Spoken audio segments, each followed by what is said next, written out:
Good morning and welcome to Farm Factor. I'm your host, Jamie Bloom. Today, Kyle Bauer visits first with Darren Williams from the Communications Division of the NCBA. Then enjoy this week's Kansas Soybean update. Next, Kyle talks with Dr. Justin Smith, KDA's Deputy Animal Health Commissioner. Then we'll learn how genomics can help improve a herd in a shorter amount of time. And then Duane Toews will join Kyle for another episode of Plain Talk. It's all coming up on Farm Factor. Stay tuned.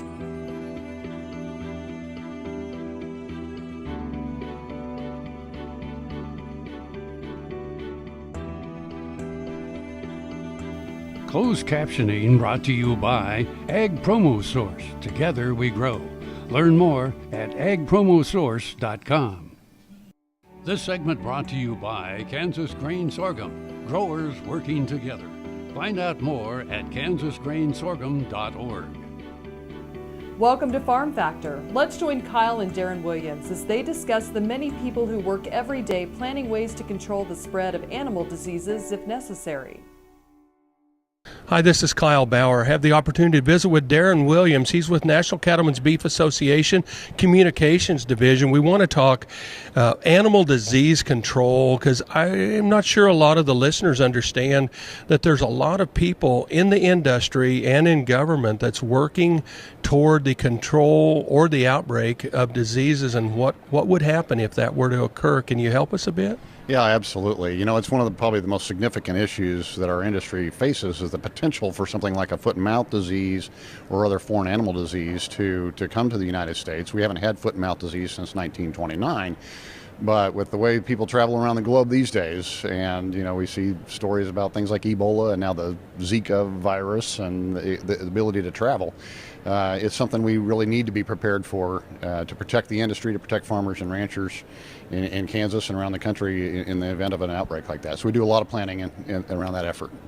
I think the term that we hear a lot is working group. Can you help us understand who all would be in a working group for this sort of a project? Sure. Let's take foot and mouth disease. We have a group called the Cross-Species Working Group, Foot and Mouth Disease Cross-Species Working Group, and that's cloven-hooved animals. So it's beef, pork, dairy, and the sheep industry that collaborates on that. And then, of course, the government, the federal government and state governments play a critical role in responding to a foreign animal disease outbreak with things like stopping movement and you know, what are you going to do to stop the spread of the disease. So it's a collaboration between those commodity organizations that are heavily involved and have the most at stake, as well as those government entities. And a lot of us, we take for granted the movement of cattle and hogs and sheep regularly on our highways, but when this sort of thing breaks out, it's a major problem. Absolutely. The way we produce beef and pork and dairy products in this country today, you know, there's a lot of interstate movement, and we take that for granted in the United States that we can move freely across these borders.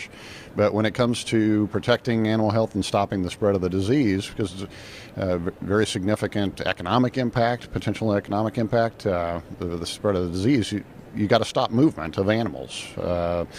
You know, if you have a processing facility in Oklahoma and then you got the ranch in Kansas and or the feed yard and you're moving those cattle across those state borders, there's potential to spread the disease. Well, and truly, if it's the middle of July and you've got live animals on a truck, you can't park them alongside the road and discuss it for a day or so. That's right. I mean, these decisions have to be made fast. And to protect both the animals' health as well as the people who have the economic investment in those animals. And that's why it's so important to do the planning now. You know, one thing from a communication standpoint that I think was critical that we'd be trying to get the message out is that foot and mouth disease is a serious animal health issue, but it's not a human health issue. There's not, your meat and milk is safe. We certainly don't want consumers say we're not going to go to the grocery store and buy beef because of foot and mouth disease. So that there's a communications as well as an operational response plan in place. It's Darren Williams with National Cattlemen's Beef. This is Kyle Bauer reporting. Back to you, Jamie. Folks, stay with us after these messages from our sponsors for this week's Kansas Soybean Update.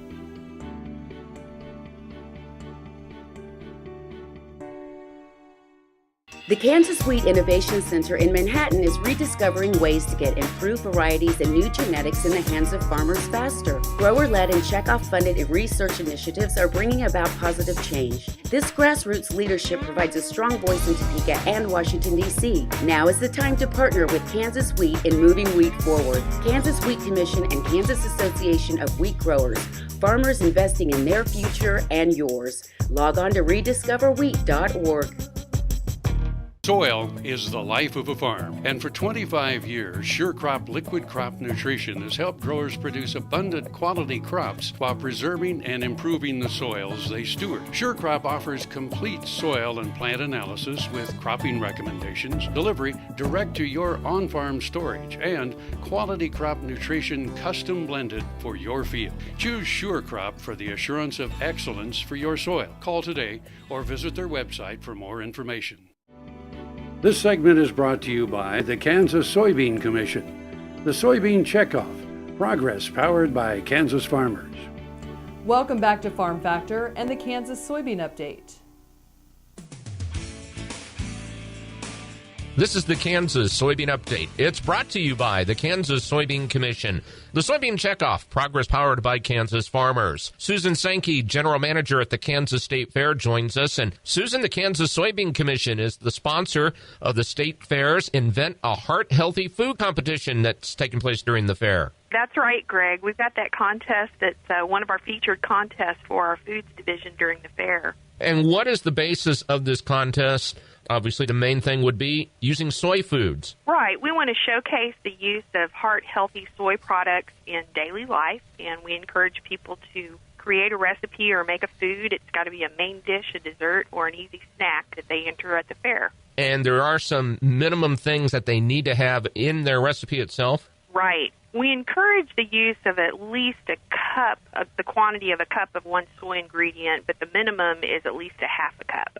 So it's got to be at least a half a cup of a soy-based product in the class that they enter. Now, they also, in their typed recipe, have some specifics that they need to have in there as well? Correct. We ask them to state the brand name of the soy product that's used and to attach that label or the cash register receipt to the back of the recipe that they enter in the fair. Now, there's 3 different categories, and the judging criteria, what's that look like? The judging criteria is really great. The judges look for the originality and the use of soy products in whatever's made. They look for flavor. Of course, the flavor is always good. And also the ease of the preparation. They want the things that are made for this contest to be easy to prepare, have good flavor, and also to be original in the use of the soy product. Another great thing is cash prizes awarded, too. Oh, that's right. For first place for the main dish, the winner gets $125. For the dessert, $75, and for the quick and easy snack division, $50. And then we also award cash prizes for second and third place. Now, the contest itself will take place Monday, September 12th, 8 a.m. until noon. Is that the time they can get their entries in? Contestants who enter this contest can come in with what they've made from 8 o'clock until noon on Monday, September 12th, and then the judging starts promptly at 1 o'clock. And, Susan, is there a deadline for anyone who wants to enter this to be able to do that? Sure. The contest is free to enter until August 15th. We'll also accept late entries until August 25th with a late fee. That is Susan Sankey, General Manager at the Kansas State Fair, giving us a preview of the Invent a Heart Healthy Food competition, which is being sponsored by the Kansas Soybean Commission. This has been another edition of the Kansas Soybean Update. It's brought to you by the Kansas Soybean Commission. The Soybean Checkoff, progress powered by Kansas farmers. Learn more at kansassoybeans.org. For Kansas Soybeans, I'm Greg Akagi. Hope you enjoyed this week's Kansas Soybean Update. After this break, we'll catch up with Kyle Bauer and Dr. Justin Smith with the Kansas Department of Ag. I will take action against herbicide-resistant weeds. I will know my weeds, and I will stop them before they go to seed. I will do whatever it takes to give my crops the upper hand, and I will use multiple herbicide sites of action because every action counts. I will take action, this time for all time. Support Kansas agriculture education with an AgriTag. Agri-tags are available anytime at your county treasurer. They look great on cars and trucks. For more information, go online to ksagclassroom.org. Valley Vet Supply is devoted to providing information and professional quality products at reasonable prices. Valley Vet Supply. Buying a car shouldn't be this hard. And at Brown Chevrolet Buick in Wamego, it isn't. It's actually awesome. Whether you want a new or used car or truck, Toby's team can make the deal. Even if you want to custom order a new car or truck, Toby's team can make the deal. See Toby's team at Brown Chevrolet Buick in Wamego. We're awesome. This segment brought to you by Sure Crop, liquid crop nutrition delivered right to your farm. We're back. Let's join Kyle and Justin as they discuss controlling animal diseases with movement regulations, testing, quarantine requirements, and more. Hi, this is Kyle Bauer from Manhattan visiting with Justin Smith. He's with the Kansas Department of Agriculture, a veterinarian with them. Help us understand what the job of the Kansas Department of Agriculture is when it comes to animal disease control. Sure. The Animal Health Division is actually our challenge. Our mission is to protect the animal, the health, safety, and welfare of our livestock industry, as well as our pet industry across the state. So our job is basically to reach out there and view the livestock industry to see what regulations, what rules need to be put in place to help protect that, whether it be animal movement regulations, whether it be disease regulations as far as the testing requirements and the quarantine requirements in that respect. The other thing that we do is we reach out there and we do any kind of a foreign animal or emergency disease investigation. We are responsible for taking care of those as well. Well, and truly, as we have confined animals in large numbers, sometimes there can be disease outbreaks, and it's your job to try to keep those controlled as much as possible. By all means. I mean, if we're unfortunate to have a disease outbreak in the state of Kansas, we practice all the time and we're challenged all the time to how we're going to contain that, how we're going to squelch that, and mitigate the risk and the damage that animal disease will have upon our industry. And truly, those diseases range all the way from rabies, which is a relatively small number over wider periods and a lot of different species, to sometimes last summer avian influenza, right? Was that what it was called? And you had to do some euthanizing of large numbers? Definitely. Avian influenza was the one disease last year that impacted the United States, the largest animal health disease incident in the history of the United States.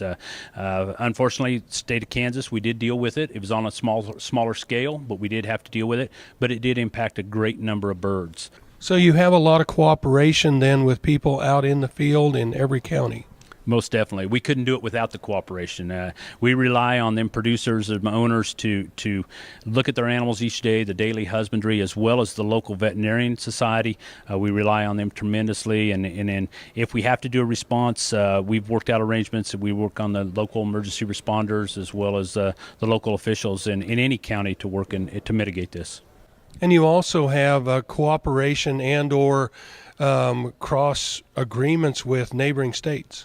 That's right, we do. One of the big things that we have in place now is MOUs with these states that if we have a disease and we need to shut down our borders for the purpose of movements, we have their acknowledgement that they're going to do the same. And so, yes, we do reach out across states and definitely communicate with them.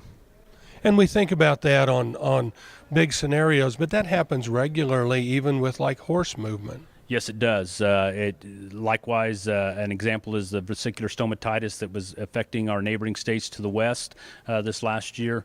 When they got that disease on a farm, it locked that farm down until they could mitigate it and actually get rid of that disease and prove that it wasn't there to be spread anymore.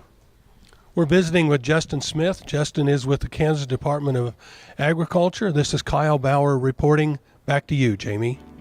Stay with us to hear how comprehensive DNA tests and genomic data are driving the science of better breeding in today's beef cattle business. To see this show and past episodes of Ag AM in Kansas, go online to agamandkansas.com. Grain sorghum is one of the most important cereal crops worldwide, and Kansas leads the nation in its production.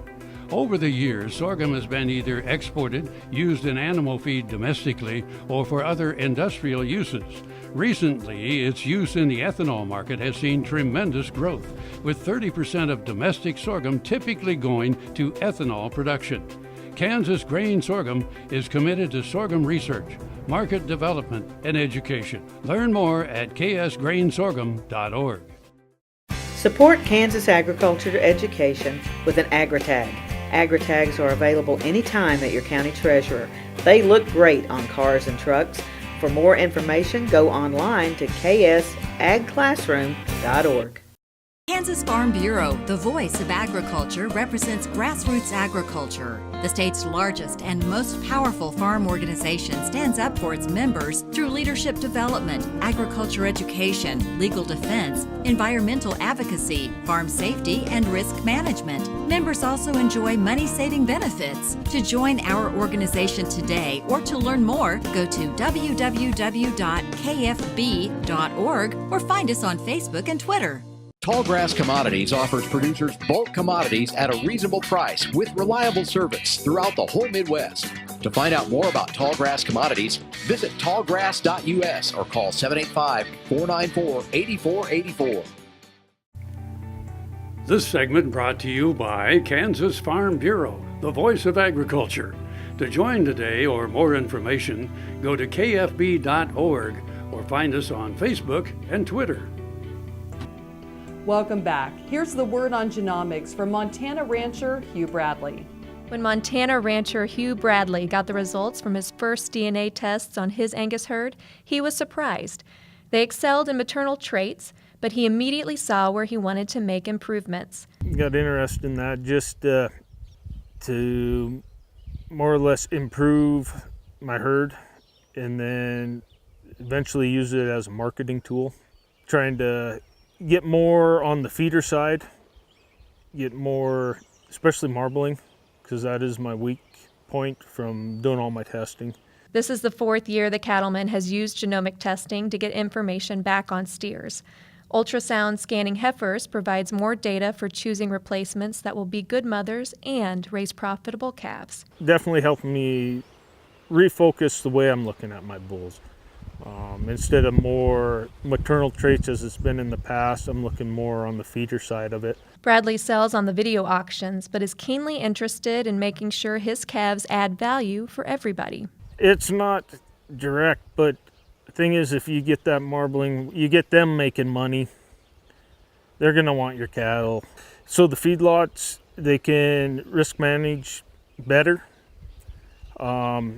If there's less risk for them, they're going to be willing to pay more for my cattle. If they're going to make money on them, hopefully they're going to let me make money on them, so to speak. Going to just trickle-down effect on them. He says genomics are helping him make his herd better in a shorter amount of time. I'm Jenna McCrell. Don't go away. After the break, it's Plain Talk with Kyle Bauer and Duane Toews. I had this horse, it was a good horse, except when the wind was blowing above 30 miles an hour.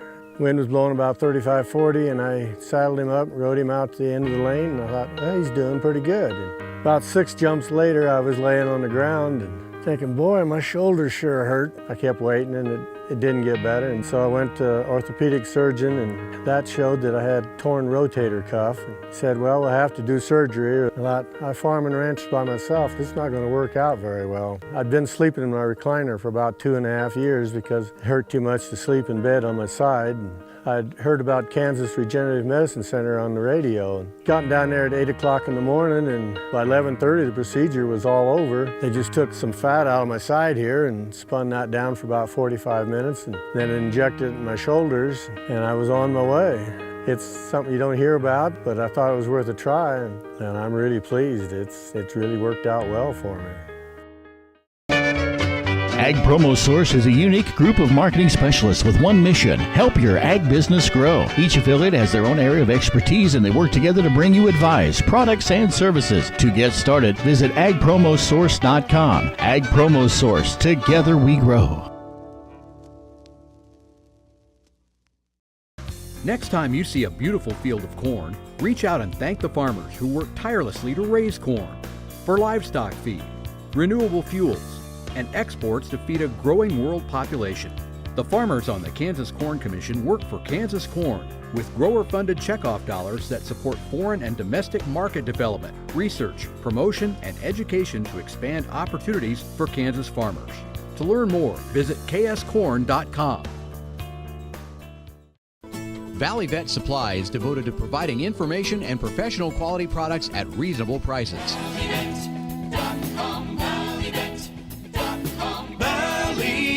Supply. Watch Ag AM in Kansas online at agaminkansas.com. This segment brought to you by Kansas Corn. Learn more at kscorn.com. Next up is Plain Talk. Today, Kyle and Duane discuss green eyes. Hi, this is Kyle Bauer with Plain Talk with the Duane Allen Toews. Now that was an appropriate introduction. The Duane Allen Who Toews. is it that uses the? Ohio State. Oh, that really irritates me a lot. No, it does, and they even use it on the television. I see. I have a few. It is their official name. Very few friends who are alumni. Uh-huh. They're pretty particular about it. Let's call them acquaintances. Yeah, I don't want to call them friends anymore. Exactly. No one should have friends that are that. What shall we say? Braggadocious. Something like that. I'm not going to have to spell it, am I? No. Okay. Your fact or fiction question of the day, Kyle Bauer. 2% of the Earth's population have green eyes, like naturally. Right. 2%. Green eyes. Green eyes and red hair go together. Yes. And I thought I read that red hair, 2% of the population had red hair. But you'd think that there would be some people. Few outliers? Yeah, well, that didn't have green eyes and red hair. They might have blue eyes. Doubt if there's many natural redheads with brown eyes. I've never seen that. Okay. 2%. Sure, I'll go with true. That's what it says, 2%. Yeah. Huh. You'd think there'd be some outliers. And maybe I'm wrong on that red hair thing, but I thought it was 2% on red hair, too. Maybe I'm wrong on that. Well, the old Irish eyes Do upon you like red hair? Do I like red hair? Yeah. Well, I don't have red hair, but I have really nothing against it. Okay. Oh, for me, it's my kryptonite. Really? Is bad? No. It's like you really appreciate. Melt into my boots. Really? Especially if it's on a girl, more so if it's on a boy. The guys, really not so much. That's it's good my enough. kryptonite. Well, I wouldn't say that it's my kryptonite. I probably have a few other kryptonites faults that would be more. I didn't say this was a fault. I'm proud of it. Yeah, mine would be faults. Okay, but nonetheless, I don't know about 2% having red hair. It's kind of an Irish thing. I'm sure there are others, but it's common. Good point. And Irish is the second highest number of immigrants to this country behind Germany. I swear. It's still staggering. We've talked before about the Irish immigration to the United States with the Great Potato Famine. It's bizarre. Yeah. I mean, it's hard to fathom many people leaving a country. But like 2/3 of the country left. Just a staggering number. But you have these things. I mean, it's like, okay, over there may not be any good, but here we're starving. Right. It's like, but you had to get the money together to do it. But in a lot of cases in the New World, I don't want to say a new world because that sounds like it's like in 1400s, but in the United States, someone sponsored you. Someone paid your way. You had family, you had friends, and you became, I'll say, an indentured servant. Somewhat indentured, too. Right. Indebted, for sure. Do you know why in the cities in the East there was generally Irish firemen and policemen? No idea. Because those were low-paying jobs, but you could get the job. And they were all new immigrants, right? And you pick your group in your city, willing to work, but there got to be a job to do. It was a job, and they paid it, and so it's like, hey, it's better than starving to death, and that's a year ago. That's what we were doing in Ireland. Thanks for joining us. I'm your host, Jamie Bloom, and I hope you enjoyed today's show. See you next week on Farm Factor. We're here every Tuesday on Ag AM in Kansas. Closed captioning brought to you by Ag Promo Source. Together we grow. Learn more at agpromosource.com.